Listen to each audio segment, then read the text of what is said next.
ce soir, alors, je vous adresse mon bonsoir déjà. Que Dieu vous bénisse abondamment. Nous allons donc continuer cet enseignement sur l'esprit de l'Antéchrist. Alors, je vous avais dit la semaine dernière que je ne parlerai pas du tout de l'Antéchrist. Bon, je suis un petit peu obligé d'en parler quand même à la fin, parce qu'évidemment les deux sont liés et ça va de soi. Mais je voudrais quand même qu'on continue, qu'on poursuive un peu dans cette recherche de ce qu'est cet esprit qui agit non seulement dans le monde, on le sait bien, à travers les institutions, les gouvernements, les organisations internationales, etc. Mais il agit d'une façon encore plus sournoise, je dirais, et plus terrible encore au sein même de l'Église. En effet, l'ennemi, Satan, il cherche à détruire l'Église. Il cherche de plus en plus à pervertir les chrétiens et il lutte même avec acharnement contre l'Église pour tenter de la détruire de l'intérieur, je dirais même bien plus que de par l'extérieur. Et c'est ce que l'apôtre Jean nous rappelle dans sa lettre que nous avons lue la dernière fois et que nous allons relire, si vous voulez bien, dans 1 Jean chapitre 2, versets 18 à 19. 1 Jean 2, 18 à 19. J'espère que vous avez vos Bibles, parce que nous allons lire pas mal de passages. Petits enfants, c'est la dernière heure. Et comme vous avez appris qu'un antéchrist vient, il y a maintenant plusieurs antéchrists. Par là, nous connaissons que c'est la dernière heure. Ils sont sortis du milieu de nous, mais ils n'étaient pas des nôtres, car s'ils eussent été des nôtres, ils seraient demeurés avec nous. Mais cela est arrivé afin qu'il fût manifeste que tous ne sont pas des nôtres. Donc l'esprit de l'Antéchrist ou l'esprit d'Antéchrist, c'est-à-dire l'esprit qui œuvre à travers chaque type d'Antéchrist, parce qu'il y a des types d'Antéchrist, tels que Jean nous le rappelle d'ailleurs, eh bien, l'apôtre Jean va nous communiquer certaines caractéristiques très importantes de l'esprit d'Antéchrist. Et tout d'abord, donc, son association avec le peuple de Dieu. Parce que l'Antéchrist, enfin l'esprit de l'Antéchrist commence toujours d'une façon ou d'une autre en association avec l'Église, avec le peuple de Dieu, tout en ne lui appartenant pas, ce qui sera révélé en temps voulu. Et c'est donc le premier des signes distinctifs de l'esprit d'Antéchrist, c'est-à-dire qu'il est caché, il ne se montre pas, mais il se manifeste de différentes façons, et nous allons voir précisément de quelle façon il se manifeste. Une deuxième façon qu'il se révèle, il se révèle par le fait qu'il nie que Jésus est le Messie. Négation donc du Messie Jésus-Christ de Nazareth. C'est ce qui nous est dit dans 1 Jean 2, verset 22. Qui est menteur? Celui qui nie que Jésus est le Christ. Celui-là est l'Antéchrist qui nie le Père et le Fils. Alors, quand il dit celui-là est l'Antéchrist, il faut comprendre par là, bien sûr, qu'il s'agit de l'esprit de l'Antéchrist qui agit à travers les personnes qui nient la divinité et surtout la messianité de Jésus-Christ de Nazareth. Troisième signe de la manifestation de cet esprit, lorsqu'il dit celui-là est l'Antéchrist qui nie le Père et le Fils. Ça, c'est très important. L'Antéchrist, lui, ne nie pas l'existence de Dieu. Hein. Tout le monde croit en Dieu. Autour de nous, si vous posez la question, est-ce que vous croyez en Dieu? Tout le monde va nous dire oui, oui, bien sûr, on croit en Dieu, d'une façon plus ou moins vague, bien sûr. Mais s'il ne nie pas l'existence de Dieu, en fait, il prétend être son représentant. Ce qu'il nie, en réalité, c'est la relation entre le Père et le Fils. Le Père qui a engendré le Fils, qui lui-même, donc, est Fils de Dieu, mais qui est en même temps Dieu. Mais il n'est pas le Père. Ça, c'est encore le grand mystère que beaucoup de chrétiens ont du mal à expliquer. Comment est-ce qu'il peut y avoir un Dieu en trois personnes? En fait, il ne s'agit pas de cela. C'est un peu comme un triangle, la figure géométrique du triangle, vous avez 3 côtés, 3 pointes, mais en fait, il y a un seul triangle. En fait, Jésus est le Fils, c'est-à-dire la manifestation en chair du Père sur la terre. Voilà. Et l'Esprit, eh bien, c'est celui qui anime, c'est celui qui vous voulez, qui matérialise, j'aime pas trop ce mot, mais l'Esprit, c'est le Père qui agit à travers le Fils. Voilà. Je ne sais pas, si c'est très compréhensible ce que je vous dis, mais essayons de comprendre tout de même à la lumière de l'Écriture. Le Père n'est pas le Fils n'est pas le Père, mais le Fils dépend du Père, puisqu'il dit que tout ce qu'il fait, il le fait parce qu'il a vu le Père le faire. Et il le fait parce que le Père lui a demandé de le faire. Voilà. Et plus tard, il dira d'ailleurs, je suis dans le Père et le Père est en moi, et nous ne faisons qu'un. Ensuite, la quatrième particularité de cet esprit d'Antéchrist, c'est que il nie que le Messie est déjà venu. Et il croit probablement au Messie qui viendra, mais il nie, c'est-à-dire il affirme que c'est faux, qu'il est déjà venu, alors qu'il le sait très bien, qu'il est déjà venu. Alors, je vais vous donner par exemple un cas historique de l'esprit de l'Antéchrist qui agit à travers la religion de l'islam. L'islam que vous connaissez, qui est la religion du soi-disant prophète Mahomet. Et donc, il faut quand même que nous soyons un peu informés au sujet de cette religion qui est véritablement une religion antichrist. Donc, pour la petite histoire, Mahomet est né au 7e siècle dans la péninsule arabique et il s'est proclamé lui-même être un prophète. Il prétend avoir reçu de l'ange Gabriel la révélation de la religion, soi-disant qui va devenir ensuite l'islam. Il va d'ailleurs annoncer que c'est le véritable accomplissement de l'Ancien et du Nouveau Testament et que les chrétiens et les évangiles avaient perverti l'exactitude de la vérité, mais que lui allait la restaurer. Et c'est ce qu'il a essentiellement affirmé. Le fait que tellement de chrétiens occidentaux ne comprennent pas et sous-estiment autant l'islam, finalement, c'est quand même assez grave, c'est assez tragique. Même à travers les siècles, dans beaucoup de pays musulmans, les chrétiens et les juifs ont été sous-estimés, on les appelle des dhimmi, D-H-I-M-I, 2-M-I, ce qui signifie des personnes de seconde classe, des personnes de seconde zone. Tout en constatant que l'islam n'a pas été coupable d'avoir produit quelque chose d'aussi horrible que l'Holocauste nazi, mais l'histoire va quand même nous témoigner de 13 siècles de mépris et de répression des chrétiens et des juifs par l'islam. Donc l'islam possède la plupart des caractéristiques de l'esprit d'Antéchrist. Il a commencé en association avec l'Ancien et le Nouveau Testament, affirmant être l'aboutissement de cette révélation divine. Cependant, il nie certaines vérités fondamentales de la foi chrétienne, comme la mort expiatoire de Jésus sur la croix, et bien entendu, il nie totalement sa résurrection. Le prophète Mahomet, enfin je dis prophète entre guillemets, a enseigné que Jésus n'est pas mort, mais que c'est un ange qui est venu l'enlever, par exemple. Et donc, puisqu'il n'y a pas eu de mort, eh bien, il n'y a pas eu non plus d'expiation, et donc il n'y a pas eu non plus de résurrection. Or, sans l'expiation, évidemment, il n'y a pas de pardon. Par conséquent, si vous interrogez même un musulman, il ne peut même pas avoir l'assurance du pardon de ses péchés. Forcément, puisqu'il nie absolument, il ne croit absolument pas au sacrifice expiatoire de Christ. C'est pour cela que on a tout à fait l'occasion de dire que l'islam est une religion antéchrist. Ensuite, l'islam dément complètement que Jésus soit le Fils de Dieu. Pour eux, c'est une hérésie abominable et c'est ce qui justifie le fait qu'ils persécutent les chrétiens en les traitant d'idolâtres, de polythéistes. Si vous parlez de Jésus à des musulmans, eh bien, vous pouvez dire qu'il est prophète et ils vous donneront toute leur attention. Ils sont d'accord avec vous.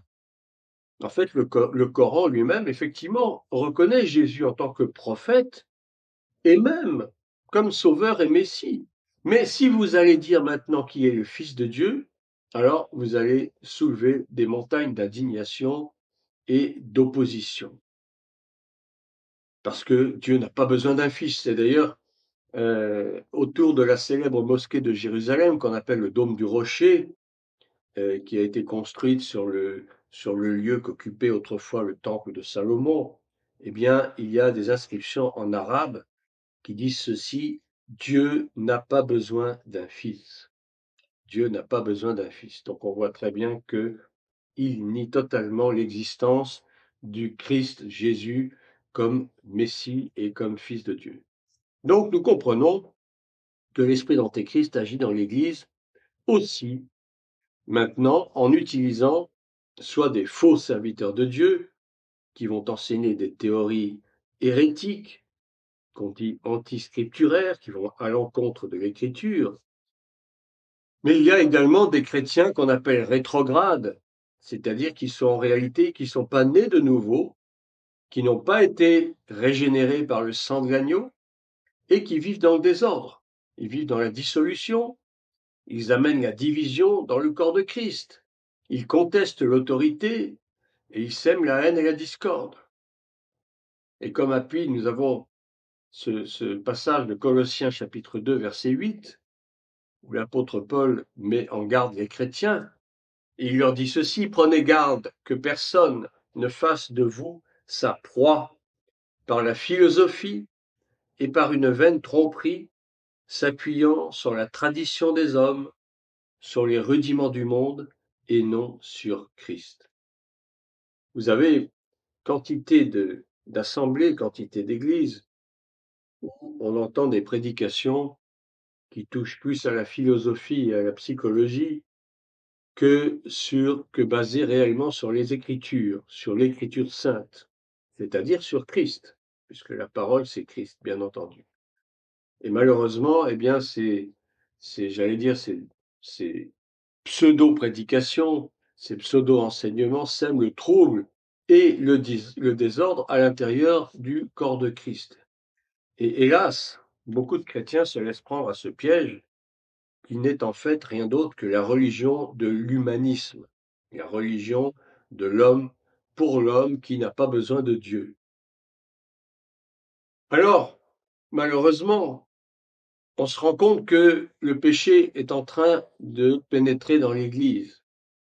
Et cela, d'ailleurs, va permettre à l'adversaire de contrôler les enfants de Dieu et de bien cibler ses offensives de destruction. Ce que nous dit Paul dans les versets qui vont suivre va nous donner un aperçu de la façon dont l'esprit de l'Antéchrist agit à travers les chrétiens, mais aussi chez les hommes en général, mais plus particulièrement chez les chrétiens.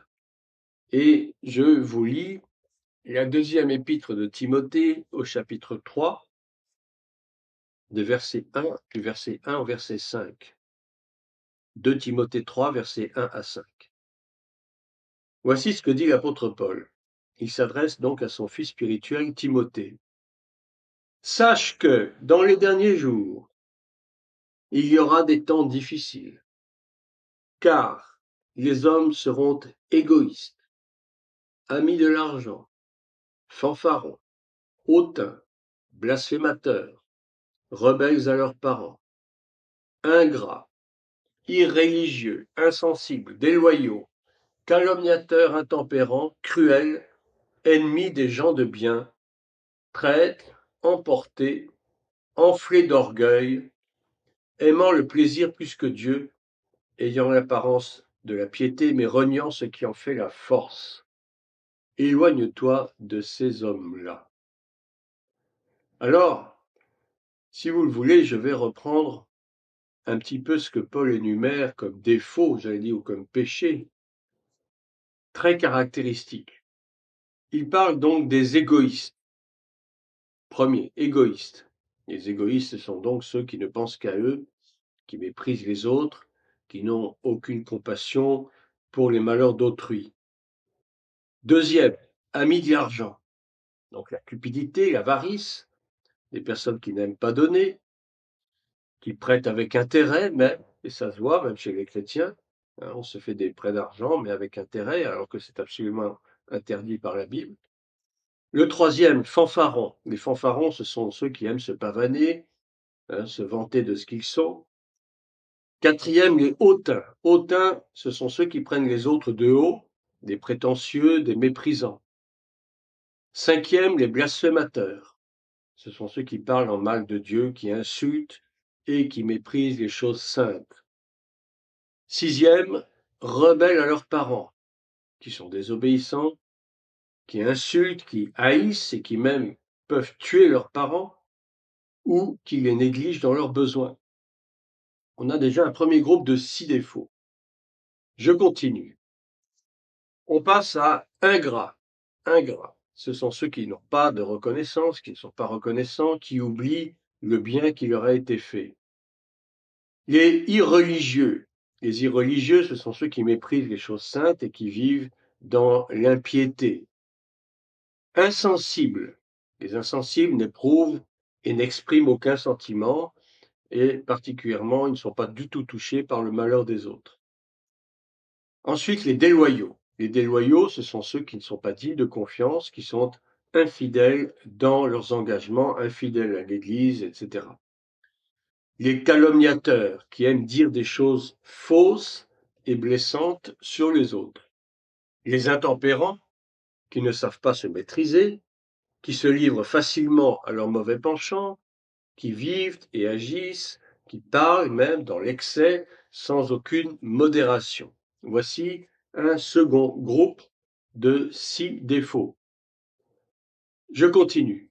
Ensuite, on nous parle de gens cruels, des hommes cruels. Les cruels, ce sont ceux qui aiment faire du mal, ils s'y prennent plaisir même souvent, ils n'ont aucun égard dans le mal, et ce sont des gens qui n'ont pas de sentiments. Ennemis des gens de bien, ce sont ces personnes qui détestent ceux qui font du bien précisément et qui vont même les critiquer. Traîtres, les traîtres font du mal quand on ne s'y attend pas, ils frappent dans le dos, n'est-ce pas, ils agissent par derrière. Emportés, les gens emportés, ce sont ceux qui ne savent pas se maîtriser, hein, des colériques, des gens qui s'énervent pour un oui ou pour un non.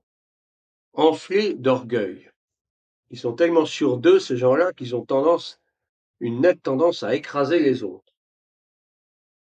Et enfin, aimant le plaisir plus que Dieu.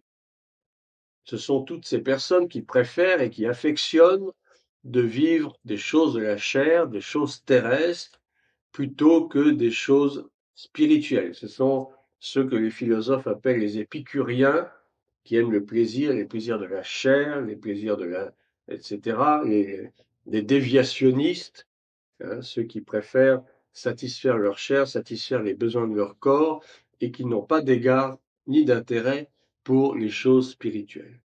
Alors, si je m'arrête là, vous aurez remarqué que dans cette énumération, on a 3 groupes de 6 péchés ou 6 défauts, mais je dirais plus péchés que défauts, 3 groupes de 6 qui sont en fait la marque ou le sceau des hommes des derniers temps. Et ces péchés révèlent en fait le caractère de l'esprit de l'Antéchrist, donc finalement de l'Antéchrist lui-même. Et ce caractère est également celui des chrétiens des derniers temps dans l'Église, qui s'en trouve finalement infectée. Et en Apocalypse 13, verset 18, la Bible nous parle du nombre de la bête. Ce nombre de la bête qui est 3 fois 6.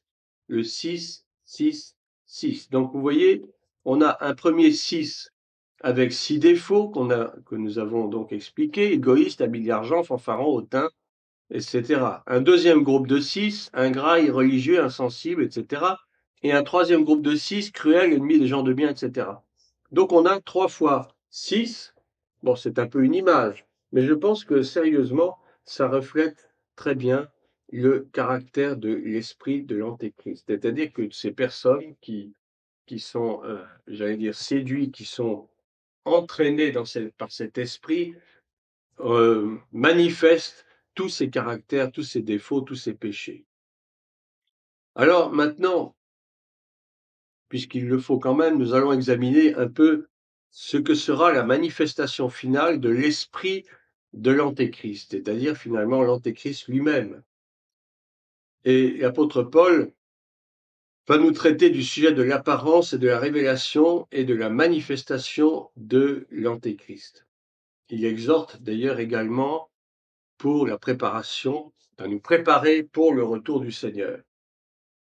En fait, ces deux sujets sont étroitement liés, car l'opération satanique finale avant le retour du Seigneur sera précisément de révéler l'Antéchrist. Et Paul nous dira même que le Seigneur anéantira l'Antéchrist par l'éclat de son avènement. Je vous lis 2 Thessaloniciens, chapitre 2, versets 1 à 2.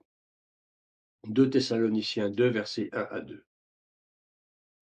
Pour ce qui concerne l'avènement de notre Seigneur Jésus-Christ et notre réunion avec lui, nous vous prions, frères, de ne pas vous laisser facilement ébranler dans votre bon sens, de ne pas vous laisser troubler, soit par quelque inspiration, soit par quelque parole, par quelques lettres qu'on dirait venir de nous, comme si le jour du Seigneur était déjà là.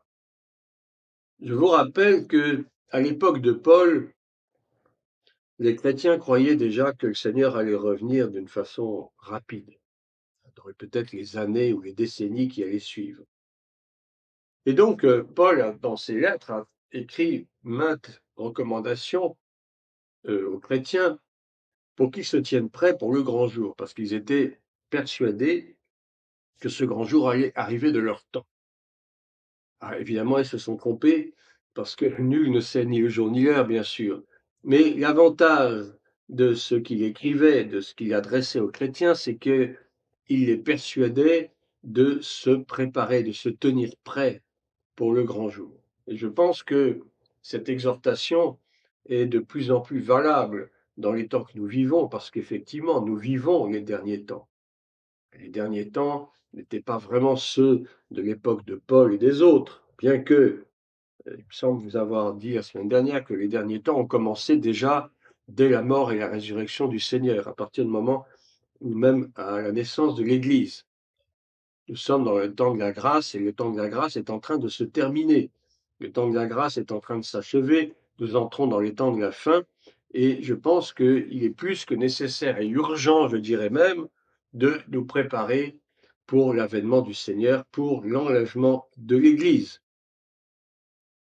Le terme avènement ici employé, donc, ça vient du grec qui signifie parousia. Parousia, et donc, ce terme est utilisé pour la seconde venue de Jésus. Je ne parle pas de l'enlèvement, c'est différent. L'enlèvement de l'Église et l'avènement du Seigneur sont deux événements différents.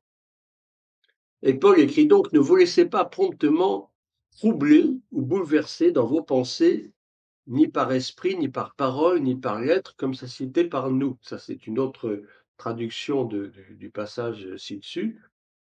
Donc, en fait, il nous met en garde de ne pas nous laisser séduire par des gens qui vont prétendre des choses qui ne sont pas. Et en fait, il faut se tenir prêt, mais ne pas non plus écouter tout ce qui se dit. Encore aujourd'hui, vous avez des gens, même des serviteurs de Dieu, qui disent que oui, le Seigneur que l'enlèvement va avoir lieu en 2023. Il y a 10 ans, ils disaient qu'il allait arriver très bientôt, etc. On en voit plein sur la toile de ces prédictions. Mais faites attention, ce ne sont pas des choses réelles, il ne faut pas y attacher de l'importance, parce que le Seigneur lui-même a dit, vous ne savez ni le jour ni l'heure. Tout au plus, pouvons-nous connaître la saison. Effectivement, nous connaissons la saison, nous sommes dans les temps de la fin, nous voyons que les choses s'accélèrent, que les événements se précipitent. Mais bien malin celui qui pourra prétendre que l'enlèvement aura lieu en 2023 ou en 2024 ou en 2025. Moi-même, je n'en sais absolument rien. Je n'ai pas reçu de quelconque révélation à ce sujet et je pense qu'il serait extrêmement dangereux et hasardeux et troublant surtout de prétendre de telles choses. Ceci étant, il faut que nous nous tenions prêts parce que le Seigneur peut arriver quand il le voudra, il peut même devancer le temps s'il le souhaite. C'est sa volonté, c'est sa souveraineté. Ce n'est pas à nous de lui dicter les temps et les circonstances, bien sûr. Donc l'apôtre Paul nous engage à ne pas nous laisser bouleverser ou troubler par quoi que ce soit d'autre, mais à nous tenir prêts. Parce que il savait que déjà beaucoup de chrétiens à l'époque seraient déjà préparés à croire des prédictions précises concernant le moment du retour de Jésus. Vous voyez, c'est pas nouveau. Déjà à l'époque, il y en a qui faisaient des prédictions, des prévisions même. Je ne sais pas s'ils tenaient des paris pour ça, mais en tout cas, ça se faisait déjà à l'époque. Ils étaient tellement désireux que le Seigneur revienne, mais ils étaient prêts à dire n'importe quoi pour qu'ils pensent que ça puisse se faire selon leur volonté. Le terme apostasie, ah oui, alors donc, je continue, pardon, le passage, il dit que personne ne vous séduise d'aucune manière, car il faut que l'apostasie soit arrivée auparavant et qu'on ait vu paraître l'homme du péché, le fils de la perdition. Voyons un peu ce terme d'apostasie. Précisément, l'apostasie est une manifestation de l'esprit de l'Antéchrist dans l'Église. Le terme apostasie vient du grec apostasia, qui signifie un rejet délibéré ou un abandon volontaire de la vérité dévoilée. Donc, dans ce verset, on nous suggère deux types aussi pour l'Antéchrist. D'abord, l'homme du péché ou l'homme de l'iniquité. Il est l'incarnation, ce personnage, il est l'incarnation suprême de la rébellion humaine contre Dieu et contre ses lois. Et on l'appelle aussi le fils de la perdition. On en a un exemple dans la personne de Judas Iscariote, qui a lui-même été également appelé fils de la perdition. En fait, c'était un faux apôtre, et nous savons quel a été son sort, puisqu'il avait décidé pour quelques pièces d'argent, 30 pièces d'argent, de livrer le Seigneur aux mains des pharisiens et des gens du Sanhédrin. Et d'ailleurs, on dit que Satan est entré dans Judas, c'est-à-dire qu'il était entièrement possédé par Satan lui-même, ce qui l'avait poussé donc à commettre cette épouvantable traîtrise. Donc l'homme du péché, l'homme de l'iniquité.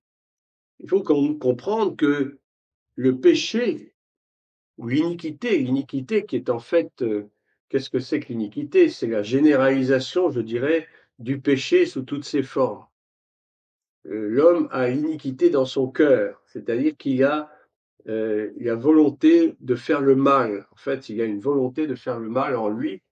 Il a plus la prédisposition à faire le mal qu'à faire le bien. Ça, c'est la nature profonde de l'homme adamique, c'est-à-dire l'homme issu de l'homme du péché. Le premier péché, donc, commis par l'homme terrestre, l'homme Adam.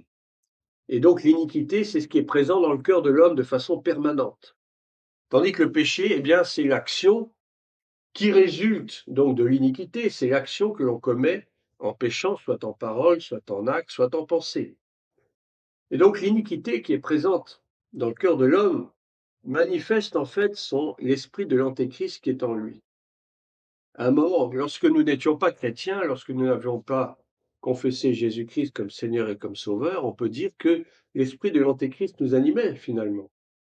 Parce qu'on a pu, à un certain moment, nous parler de Christ et nous l'avons rejeté, en disant que bon, ça ne nous intéressait pas, ou bien qu'on allait voir ça plus tard, ou que pour nous, c'était pas réel. Et donc, l'esprit de l'Antéchrist agit. Il agit à tout moment, il agit en tout temps, et il agit chez tout le monde, finalement. Sa principale mission, c'est de développer dans la personne un rejet total de la messianité du Christ. Voilà. Un rejet total de la messianité du Christ, un rejet total de l'œuvre de la croix de Christ. Donc, pour en revenir à cet homme antéchrist, il est appelé donc fils de la perdition parce que il va être damné éternellement, bien sûr. Il est promis à la perdition. Et tous ceux qui se livrent, donc qui sont, j'allais dire, euh, opprimés ou possédés même par l'esprit de l'Antéchrist, sont voués à la perdition éternelle, de toute manière, puisque la seule condition du salut, la seule condition pour avoir la vie éternelle, c'est de croire dans le Christ. Christ, Jésus-Christ de Nazareth, Fils de Dieu, qui a donné sa vie en rançon. C'est la seule condition pour laquelle nous puissions hériter de la vie éternelle. Mais si nous refusons cela, eh bien, c'est la perdition éternelle qui nous attend, bien sûr. Donc, l'Antéchrist a trois noms en réalité, l'homme du péché, le fils de la perdition. Il y a un nom important que l'on voit dans le passage suivant, que Jean a reçu dans sa révélation, toujours dans Apocalypse 13, au verset 1. Apocalypse 13, verset 1, je lis, « Il se tint sur le sable de la mer, puis je vis monter de la mer une bête qui avait 10 cornes et 7 têtes, et sur ses cornes 10 diadèmes, et sur ses têtes des noms de blasphème. » Donc le quatrième titre de l'Antéchrist, c'est la bête. C'est une personne qui va se lever et à qui le dragon, Satan, va donner sa puissance. Et pourquoi donc lui donnera-t-il son pouvoir? Eh bien tout simplement parce que cette personne sera ainsi capable d'exercer une domination sans partage sur toute la race humaine et de la persuader ainsi d'accomplir ce que son maître Satan désire plus que toute autre chose, c'est-à-dire l'adoration. C'est son objectif principal.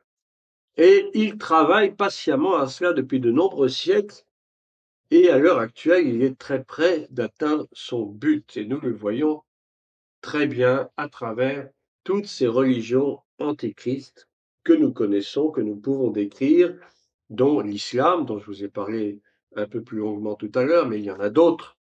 Toutes les religions qui sont basées sur l'adoration aux idoles. Or, nous savons très bien que dans Deutéronome, Dieu punit sévèrement l'idolâtrie. Et il demande même de ne faire aucune image de ce qu'il y a dans les cieux et même sur la terre, que tout cela est passible donc d'un châtiment, c'est-à-dire de la mort.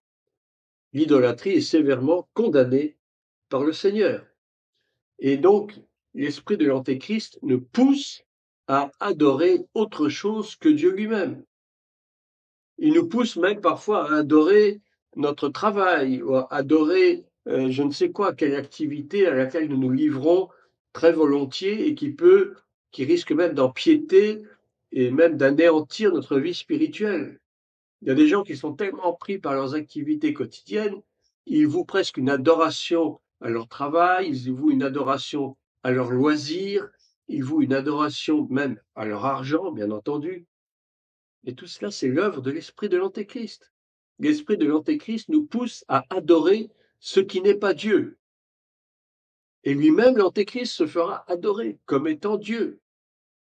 Et c'est là que c'est le piège dans lequel beaucoup de personnes vont tomber lorsque l'Antéchrist en personne va se manifester, puisqu'il demandera qu'on l'adore carrément. Et il aura un tel pouvoir de séduction, puisqu'on dit qu'il va même accomplir des miracles et des prodiges, faire descendre du feu sur la terre, enfin des choses invraisemblables. Les gens seront dans l'admiration de la bête.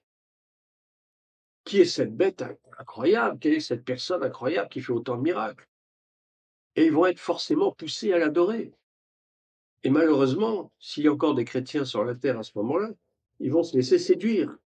Beaucoup vont se laisser séduire. Vous voyez comment cet esprit est pernicieux, cet esprit est sournois, il agit d'une manière terrible, mais on ne s'en aperçoit que quand c'est trop tard. Il pousse à l'adoration de tout ce qui n'est pas Dieu, en nous faisant croire qu'il s'agit de Dieu. Or, qu'est-ce que dit l'apôtre Paul dans le livre de Romains, que je puisse vous le rappeler, dans le premier chapitre de l'épître aux Romains, il dit ceci: la colère de Dieu se révèle du ciel contre toute impiété et toute injustice des hommes qui retiennent injustement la vérité captive. Car ce qu'on peut connaître de Dieu est manifeste pour eux, Dieu le leur ayant fait connaître. Un peu plus loin.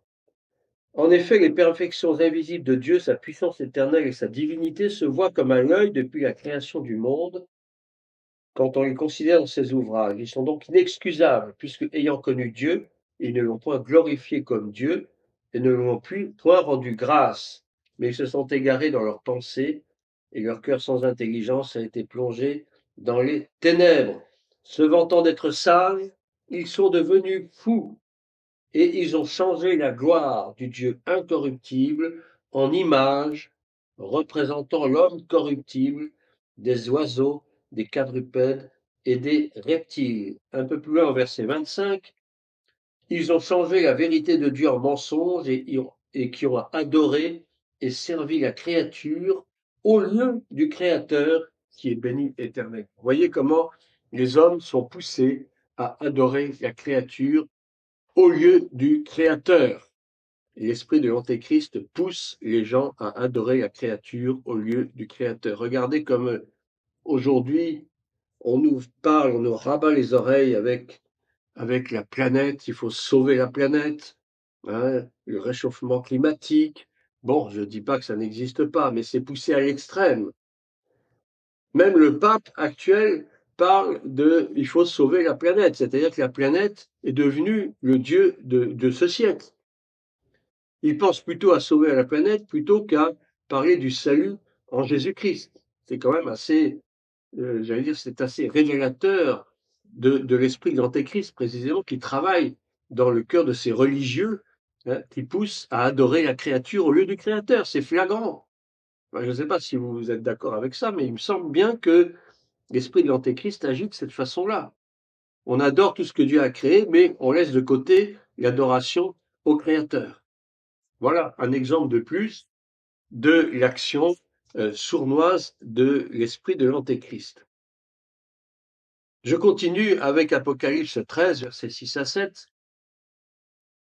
Et elle ouvrit sa bouche pour proférer des blasphèmes. Il s'agit de la bête, bien sûr. Et elle ouvrit sa bouche pour proférer des blasphèmes contre Dieu, pour blasphémer son nom et son tabernacle. Et vous vous souvenez que dans les 6 fois 6 péchés dont nous avons parlé tout à l'heure, on a parlé des blasphémateurs. Blasphémer son nom, son tabernacle et ceux qui habitent dans le ciel.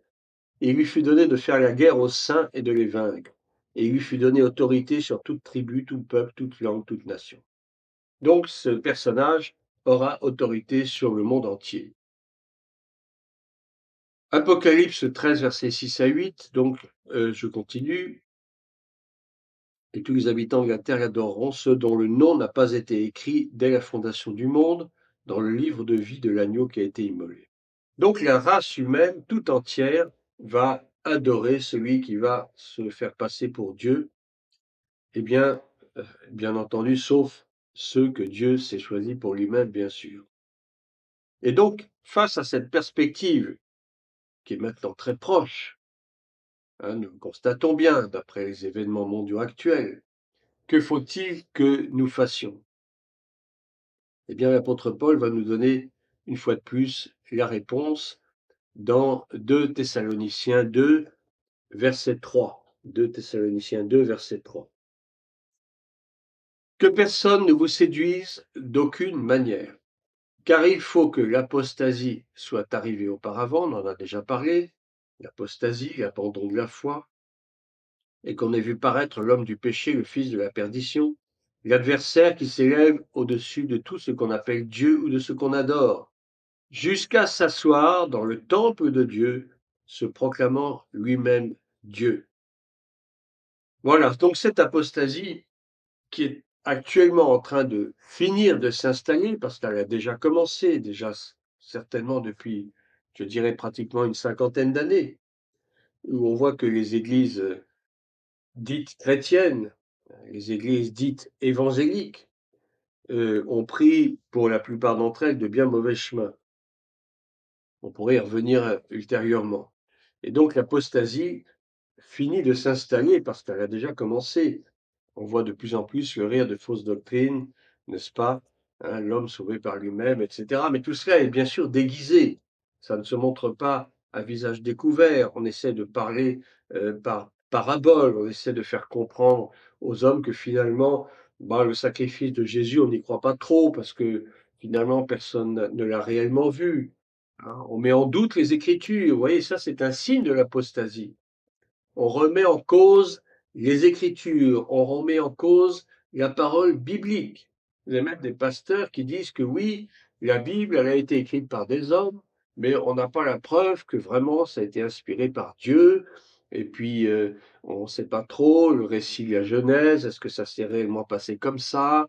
Est-ce que vraiment Moïse a écrit, l'Ancien Testament? Enfin, du moins les 5 premiers livres? Enfin, il y a, une tendance actuelle à dénigrer l'authenticité de la parole de Dieu, l'authenticité de la Bible. On met tout en doute, on remet tout en doute comme si on était en droit de refaire la Bible finalement. Or, qu'est-ce que Jésus lui-même dit à la fin de l'Apocalypse? Il dit que celui qui ajoutera, qui retranchera, sera lui-même retranché. On ne peut rien ajouter, on ne peut rien enlever à la parole de Dieu. La parole de Dieu, elle est éternelle, elle est immuable, elle est valable hier, aujourd'hui et demain. Mais il y a une tendance profonde en ce siècle, en ce 21e siècle, et déjà depuis très très longtemps, à dénigrer systématiquement l'authenticité de la parole de Dieu. Et ça, encore une fois, c'est une œuvre de l'esprit de l'Antéchrist, puisque Christ, c'est la parole. Jean 1, verset 1 nous dit, au commencement était la parole, et la parole était avec Dieu, et la parole était Dieu. Or, qui est la parole? Personne d'autre que Christ. Christ est la parole. Donc, si on dénigre la parole de Dieu, c'est qu'on dénigre Christ, nécessairement. Et si on dénigre Christ, eh bien, tout simplement, c'est l'œuvre de l'esprit de l'Antéchrist. Je vous relis Jean 1, verset 1. Au commencement était la parole, et la parole était avec Dieu, et la parole était Dieu. Elle était au commencement avec Dieu, toutes choses ont été faites par elle, et rien de ce qui a été fait n'a été fait sans elle. En elle était la vie, et la vie était la lumière des hommes. La lumière luit dans les ténèbres, et les ténèbres ne l'ont point reçue, etc. Je ne vais pas aller plus loin, mais on comprend bien que la parole, c'est celle qui a créé le monde, c'est celle qui a créé l'univers, c'est Christ qui a créé l'univers par sa parole, puisqu'il est lui-même la parole. Donc si on dénigre, si on met en doute l'authenticité de la parole, ça veut dire qu'on met en doute l'authenticité de Christ lui-même. Et ça, eh bien, tout simplement, c'est une œuvre de l'esprit de l'Antéchrist. Et l'esprit de l'Antéchrist, eh bien, c'est lui qui a mis en place cette apostasie de façon graduelle, de façon progressive, de façon sournoise, qui fait que les chrétiens, même les plus affermis, parfois, ont quelquefois des doutes un petit peu sur la façon dont ça a été écrit. Voyons, est-ce qu'on est sûr que ces hommes ont écrit d'une manière authentique? C'est très grave.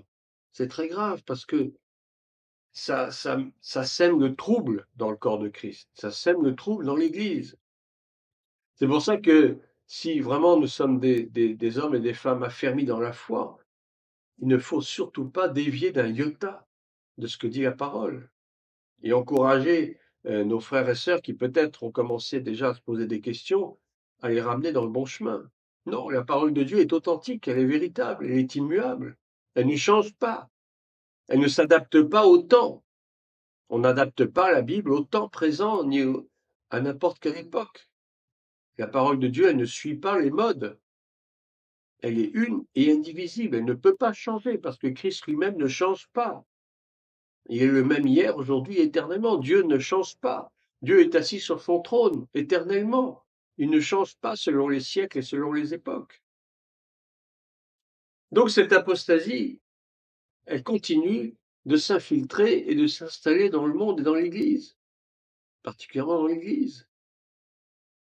En fait, les vérités qu'elle contient et qui ont été, j'allais dire, galvaudées, font que l'apostasie se consolide de plus en plus. Des contre-vérités. Alors, on voit bien sûr que il y a des pasteurs qui prêchent la vérité, Dieu merci, il y en a encore. On ne veut pas jeter la pierre à tout le monde, mais ils sont de moins en moins nombreux parce qu'ils marchent avec le monde, ils marchent avec le temps avec ce siècle. Ils veulent suivre la mode, ils ne veulent surtout pas que les fidèles quittent l'Église parce qu'on leur dit la vérité. Parce que vous comprenez qu'il y a des intérêts financiers là-dessous. Hein. On veut acheter des salles, louer des salles à 5 000 € par mois, donc il faut que les fidèles donnent les dîmes et les offrandes. Mais si on leur dit les vérités sur leurs péchés, hein, sur les esprits qui les animent, ben, ils vont fuir l'Église. Et comment on va faire pour payer les locaux? Vous voyez comment le corps de Christ est souillé par ces choses-là. L'Église de Dieu est souillée par la cupidité, par l'envie, par la jalousie, toujours plus grand, toujours plus fort. Il faut, il faut que le monde rentre dans l'Église. Il faut tout faire pour attirer les gens à l'Église. Mais on n'attire pas les gens à l'Église. On doit les attirer à Christ. Lorsque vous évangélisez dans la rue, j'espère que beaucoup le font, vous n'êtes pas là pour faire du prosélytisme, pour prêcher pour votre assemblée. C'est pas le but. On n'attire pas les gens dans notre assemblée, on les attire au Seigneur, on les attire à Christ. Après, ils sont libres d'aller où ils veulent. Ils sont pas obligés d'aller dans ton église, s'ils n'ont pas envie. Et puis, même s'ils y viennent et s'ils trouvent pas bien, ils ont le choix d'en partir, peu importe. On retient personne. On retient personne. Mais pourquoi vouloir attirer les gens, les maintenir, tout ça parce que il y a des raisons très, très, très bassement matérialistes en dessous. Ça aussi, c'est l'apostasie. C'est l'apostasie. Même si nous pensons que l'Église aujourd'hui est très affaiblie, donc par toutes ces attaques contre elle, contre les chrétiens, et les chrétiens ne sont pas en reste, parce qu'eux-mêmes sont souvent les auteurs, même les propres auteurs de l'attaque contre l'Église, par leur comportement, par leur façon de vivre, leur façon de penser. Malgré tout, Jésus nous a quand même prévenus, dans Matthieu 16, 18, que les portes de l'enfer ne prévaudront point contre l'Église. L'enfer n'aura jamais raison de l'Église. Mais il n'empêche que l'enfer cible quand même des attaques contre l'Église pour tenter de la détruire. Nous savons qu'il n'y parviendra pas. L'Église ne sera jamais détruite. Est-ce qu'on peut détruire Christ? Or, Christ est le fondement. Il est la pierre angulaire. Il est le rocher. Lorsqu'il a dit à Pierre, tu es Pierre, hein, tu es Pétros, et sur cette pierre, Pétra, je bâtirai mon église. Il n'a pas bâti l'église sur pierre, bien sûr. En fait, c'est un jeu de mots. Hein. En latin, c'est tu es Pétros, et sur cette Pétra, plutôt c'est du grec, pardon, je bâtirai mon église. Tu es Pierre, mais sur la pierre que moi, je suis, Jésus-Christ de Nazareth, je bâtirai mon église. Je ne peux pas bâtir mon église sur un homme. Par conséquent, si l'église est bâtie sur le rocher, sur Christ, évidemment que les portes de l'enfer ne prévaudront point contre elle. L'enfer ne peut rien contre Christ. Donc l'enfer ne peut rien contre l'église. Ce qui ne veut pas dire que l'église ne sera jamais attaquée. Et elle l'est. Et elle le sera. Jusqu'à ce que le Seigneur revienne pour l'enlever, son église, son épouse. Mais tant qu'elle n'a pas été enlevée, l'Église subira la persécution. L'Église subira les attaques de l'ennemi.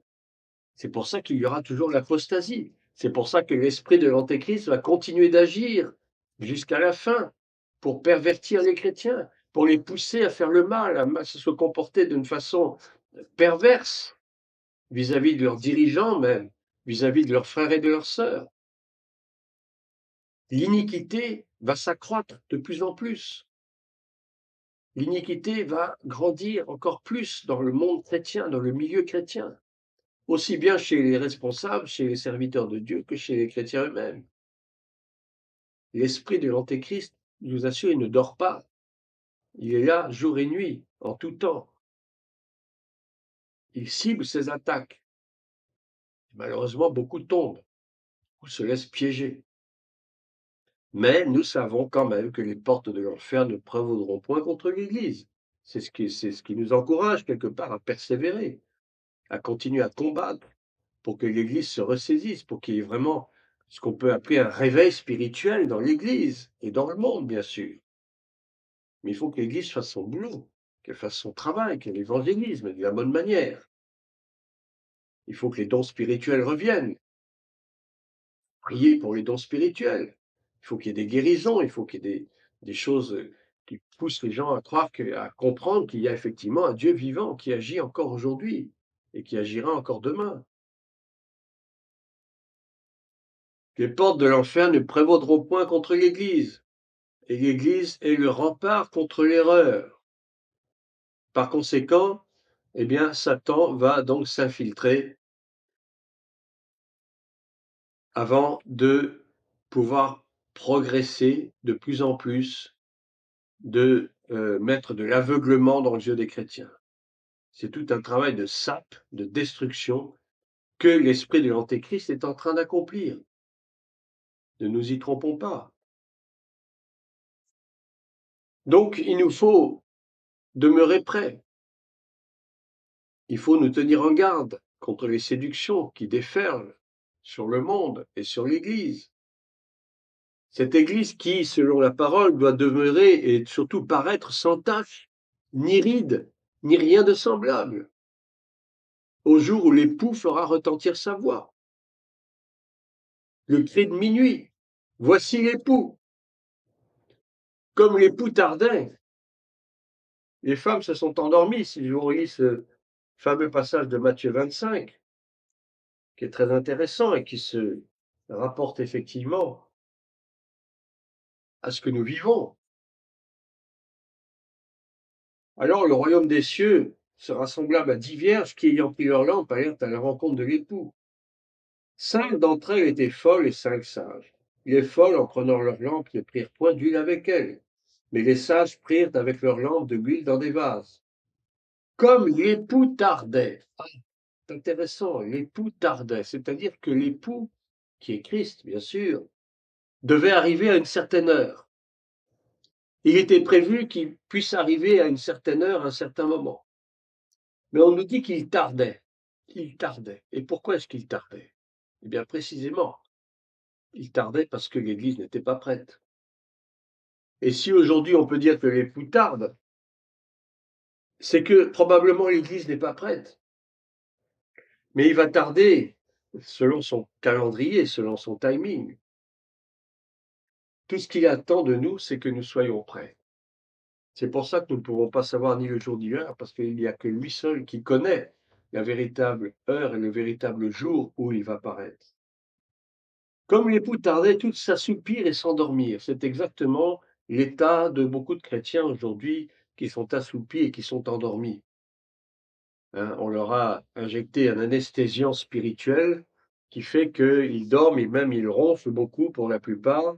L'Église est endormie, l'Église ne produit plus rien de bon comme fruit. Elle vit dans une espèce, plutôt je dirais, elle vivote dans une espèce euh, de, de médiocrité, oui, il faut le dire, de médiocrité. Les dons spirituels ont pratiquement disparu. Les prédications deviennent de plus en plus fades. Elles ne sont plus tellement basées sur l'écriture. Voilà comment les fiancés, la fiancée de l'époux se comporte actuellement. Elle s'endort, elle s'assoupit, elle s'endort. Et alors, qu'est-ce qui va se passer? Ben, précisément, au milieu de la nuit, à minuit, on cria: Voici l'époux, allez à sa rencontre. Voici l'époux, allez à sa rencontre. Alors toutes ces vierges se réveillèrent et préparèrent leur lampe. Voilà, le problème, c'est qu'elles se sont tellement endormies qu'elles vont dans la précipitation, préparer leur lampe pour aller à la rencontre de l'époux. C'est exactement l'état de l'Église du XXIe siècle. Elle dort tellement que lorsque le cri de minuit va retentir, beaucoup ne seront pas prêtes. Elles vont se réveiller en sursaut, hein, bien se frotter les yeux, se demander où elles sont, parce qu'elles auront perdu tout à fait la notion du temps, les temps dans lesquels nous sommes, le kairos de Dieu. Elles auront perdu cette notion du temps, tellement leur sommeil aura été lourd. Alors toutes ces vierges se réveillèrent et préparèrent leurs lampes. Les folles dirent aux sages: Donnez-nous de votre huile, car nos lampes s'éteignent. Les sages répondirent: Non, il n'y en aurait pas assez pour nous et pour vous. Allez plutôt chez ceux qui en vendent et achetez-en pour vous. Voilà. Tous ceux qui ne sont pas prêts, ils auront des mauvaises surprises. Lorsque la trompette sonnera, il y aura des mauvaises surprises. Et ce sera trop tard pour pleurer. Pendant qu'elles allaient en acheter, l'époux arriva. Celles qui étaient prêtes entrèrent avec lui dans la salle des noces et la porte fut fermée. On connaît la suite.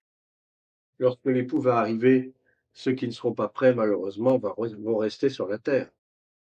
Et ce qui va s'en suivre sera guerre et réjouissant. Ce qui ne veut pas dire qu'ils ne seront pas sauvés. Bien sûr qu'ils seront sauvés, s'ils persistent dans la foi. Mais la parole de Dieu nous dit en Apocalypse que les saints qui seront restés sous le règne de l'Antéchrist seront persécutés, ils seront même décapités pour leur foi. mais seront sauvés, puisqu'on dit qu'ils régneront avec Christ pendant le millénium, pendant les 1000 ans. Donc ils seront sauvés, mais au prix du sang. Si on peut éviter ça, c'est mieux. Donc, je dirais, morale de l'histoire, soyons prêts. Tenons-nous prêts. Veillons à ce qu'il y ait de l'huile dans nos lampes. C'est-à-dire que cultivons les dons spirituels. Soyons remplis de l'esprit. Soyons prêts à évangéliser quand il le faut.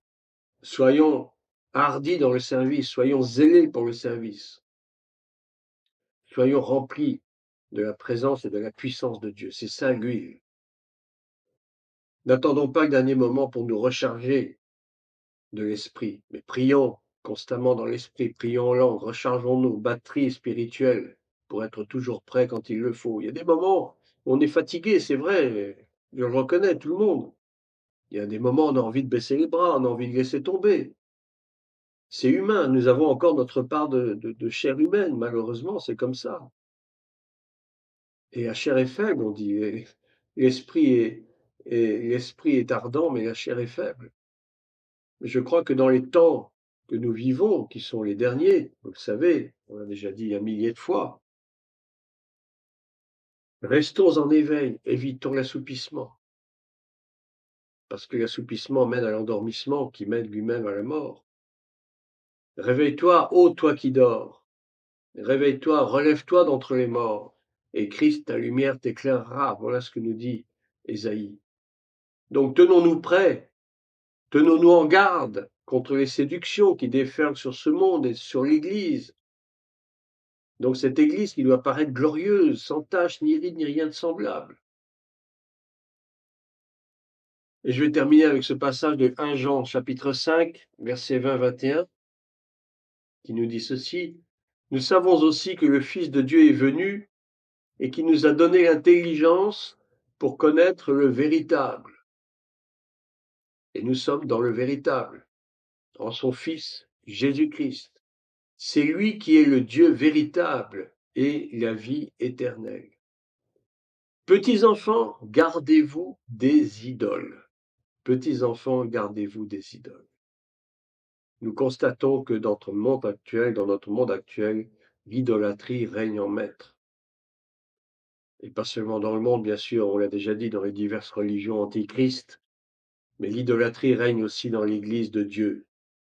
Hein, on idolâtre le pasteur. Ah oui, il faut qu'on aille à la prière parce que sinon le pasteur va pas être content. Il faut faire ça pour que le pasteur voie que je travaille dans l'Église. Mais attends, tu travailles pour qui? Tu travailles pour le Seigneur ou tu travailles pour le pasteur? La parole de Dieu nous dit: «Il vaut mieux obéir à Dieu qu'aux hommes». C'est vrai que les serviteurs de Dieu sont là pour nous guider, pour nous conduire. Ils sont là pour nous éduquer, pour nous instruire, mais ils ne sont pas Dieu.